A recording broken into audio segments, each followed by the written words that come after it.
ये अयोध्या विकास प्राधिकरण का क्षेत्र है, लेकिन इधर वालों के लिए रास्ते बंद हैं। पूरा बाजार है, माया बाजार है, हर्रैया है, छावनी है, नवाबगंज है, सिकंदरपुर है, चौरी है। ये रोज का इनका संबंध है, तो इनके रास्ते नहीं बंद होना चाहिए। एक बाहुबली है कोई बिहार के अंदर, जो हर विषय पर बोलते हैं। फैशन हो गया है, किसी बड़े आदमी का नाम लो, बड़े आदमी को गाली दो, किसी अंतर्राष्ट्रीय क्रिमिनल को गाली दो। अब बहुत बड़े बाहुबली हैं, 3-4 क्विंटल का वजन है उनका, अब मांगने लगे सुरक्षा। क्यों बयान दिए आप? बिना बयान दिए आपका काम नहीं चलता। मुख्यमंत्री जी का एक बहुत अच्छा प्रयास है लगातार 8 वर्षों से, और मंदिर के उद्घाटन के बाद ये पहली बार था, ये रिकॉर्ड बना है। इसको लेकर के अयोध्या के अंदर काफ़ी उत्साह देखा गया और दुनिया इसको देखना चाहती है। लाइव तो इसे लोग देख रहे हैं, लेकिन और जनता जाना चाहती है, देखना चाहती है। तो मेरा सुझाव है कि आगे से लोकल लोगों के लिए भी, जैसे ये जहां हम बैठे हैं, ये अयोध्या विकास प्राधिकरण का क्षेत्र है, लेकिन इधर वालों के लिए रास्ते बंद हैं। और जबकि लोग बड़ी श्रद्धा है, और कोई आज की नहीं है, ये हमेशा इस क्षेत्र का संबंध जो है अयोध्या से रहा है, चाहे तेरस हो चाहे मंगलवार हो। लेकिन जो रास्ते बंद हो जाते हैं, इससे थोड़ी दिक्कत होती है और इसको लेकर के आलोचना होती है। इस बात पर ध्यान देना चाहिए। इसी पे कहना चाहूँगा मैं, अपनी ही बात करूँ हम लोग अयोध्या विकास प्राधिकरण यानी कि एडीए में हैं। लेकिन जब जैसे दीपावली का पर्व आता है, इतने बड़े स्केल पे मनाया जाता है, उससे हम ही लोग वंचित रह जाते हैं। नहीं, आस-पास कम से कम पैदल जाने वालों के लिए, चाहे वो फैजाबाद के अयोध्या, मतलब अब तो अयोध्या हो गया, जैसे दर्शन नगर है, पूरा बाजार है, माया बाजार है, हर्रैया है, छावनी है, नवाबगंज है, सिकंदरपुर है, चौरी है। ये रोज का इनका संबंध है, तो इनके रास्ते नहीं बंद होना चाहिए। क्या लगता है कि चूंकि अयोध्या तो अब बढ़ ही रहा है, धीरे धीरे वहाँ पर्यटन भी बढ़ रहा है, तो काशी और मथुरा के तर्ज पर जिस तरह बात हो रही है, अभी खुद मुख्यमंत्री जी ने भी कहा, तो क्या लगता है आपको आगे?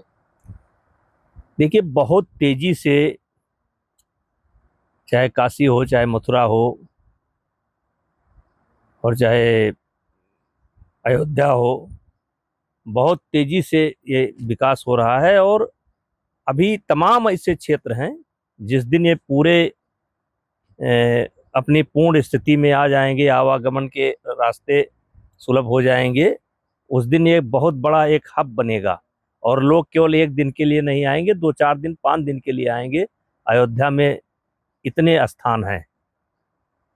आज दीपावली का पर्व है नेताजी, और वहीं दूसरी तरफ कनाडा में दीपावली पर्व को मनाने से वहाँ की सरकार ने मना कर दिया है। देखिए, और ये ऐसे समय में है जब भारत और कनाडा के रिश्ते में कड़वाहट भी चल रही है। देखिए, कोई सरकार अगर किसी त्योहार को बंद करती है, तो हमारा मानना है कि जो लोग मनाना चाहेंगे वो मनाएंगे, जो मनाना चाहते हो मनाएंगे। और आज कनाडा के अंदर बहुत बड़ी संख्या भारतीयों की है, और ये काम वहाँ की सरकार ने जो किया है, इससे भारत पर तो नहीं फर्क पड़ेगा, लेकिन कनाडा पर फर्क पड़ेगा। आज कनाडा जो है की अर्थव्यवस्था बहुत कुछ भारत पर निर्भर करती है, भारत के लोगों पर निर्भर करती है। क्या लॉरेंस बिश्नोई और जो ये पूरा कांड चल रहा है उससे तो जुड़ा हुआ नहीं हो सकता है ये? अब छोड़िए भाई, व्यक्ति का नाम मत लीजिए। जिसका नाम लिए हैं उसका तो एक फैशन हो गया है। अब देखिए, ये कोई बाहुबली है बिहार के अंदर, एक बाहुबली है कोई बिहार के अंदर, जो हर विषय पर बोलते हैं। अब उन्होंने बोला, अब सिक्योरिटी मांगने लगी।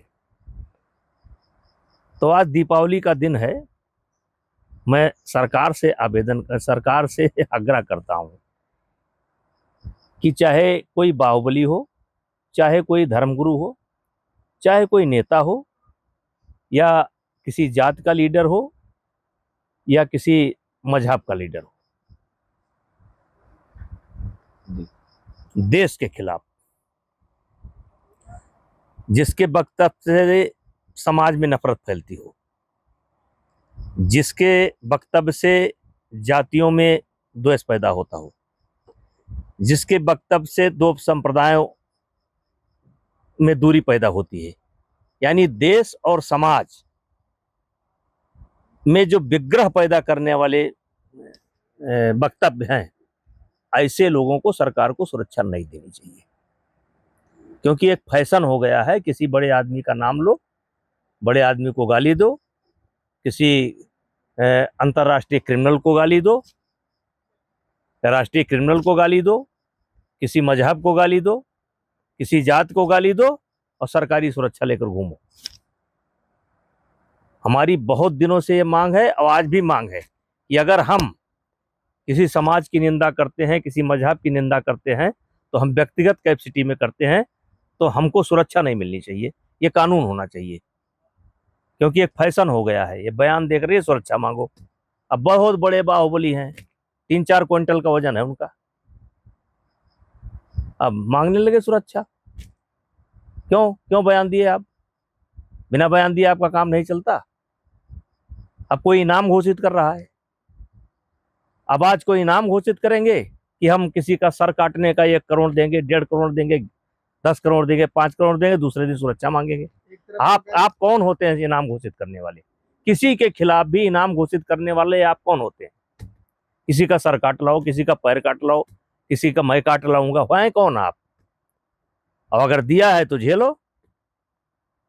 एक तरफ तो कहते हैं कि सुरक्षा हमको चाहिए ही नहीं, जरूरत ही नहीं है, ऊपर से जेट से भी सुरक्षा मांगे। देखिए, मेरा व्यक्ति से नहीं है, मैं देश के हर उस व्यक्ति की बात करता हूं जो किसी समाज के खिलाफ, किसी जात के खिलाफ, अपने देश के खिलाफ जो टिप्पणी करता है, गलत टिप्पणी करता है, उसको सीधा कानून होना चाहिए कि उनको जीवन में कभी सरकारी सुरक्षा ना मिले।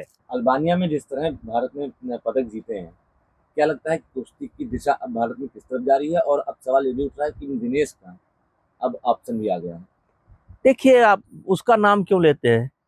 उससे अच्छा रिकॉर्ड तो साक्षी मलिक का है, ओलंपिक का मेडल है। कई बच्चों का, पूजा ढाणा का है, वर्ल्ड में मेडल है। लेकिन आज भारत किसी एक खिलाड़ी, कुश्ती का खेल किसी एक खिलाड़ी तक सीमित नहीं रह गया है। आज दुनिया के जो 4-5 बेहतरीन देश हैं, उसमें से भारत एक है। और क्यों लगा हुआ है? ये नहीं कि केवल सीनियर में मेडल आता है, सीनियर में मेडल आता है, जूनियर में मेडल आता है, 23 में मेडल आता है, कैडेट में मेडल आता है, अंडर 15 में मेडल आता है। आज भारत जो है कुश्ती का हब बन चुका है। नेताजी, यही भारत है जो कभी मेडल के लिए तरसता था कुश्ती में। इसका श्रेय आप किसको देना चाहते हैं? अरे श्रेय देखिए, थोड़ी सी व्यवस्था को सुधारा गया तो थोड़ा श्रेय तो फेडरेशन को जाता है, लेकिन सरकार ने भी, दुनिया के अंदर 2 ही देश हैं ऐसे जो खेल पर पैसा खर्च करते हैं पूरा। एक है यूएस, अमेरिका, और एक है भारत। 2 देश जितना पैसा खेल पर खर्च करते हैं या खिलाड़ियों को सुविधा देते हैं, इतना कोई भी देश सुविधा नहीं देता है। ये नोट कर लीजिए, 2 देश केवल हैं दुनिया में जिनकी पूरी टीम जाती है, हर खेल में पूरी टीम जाती है, मेडल मिले या ना मिले। क्या कुछ खिलाड़ियों की तरह कुश्ती का राजनीतिकरण किया जा रहा है? अब राजनीतिकरण किया गया था, वो सब समाप्त हो गया। अब धीरे धीरे सब गाड़ी रास्ते पर आ रही है। बहुत दिन तक बहुत सी चीजें नहीं चलती हैं, अब रास्ते पर आ रही है।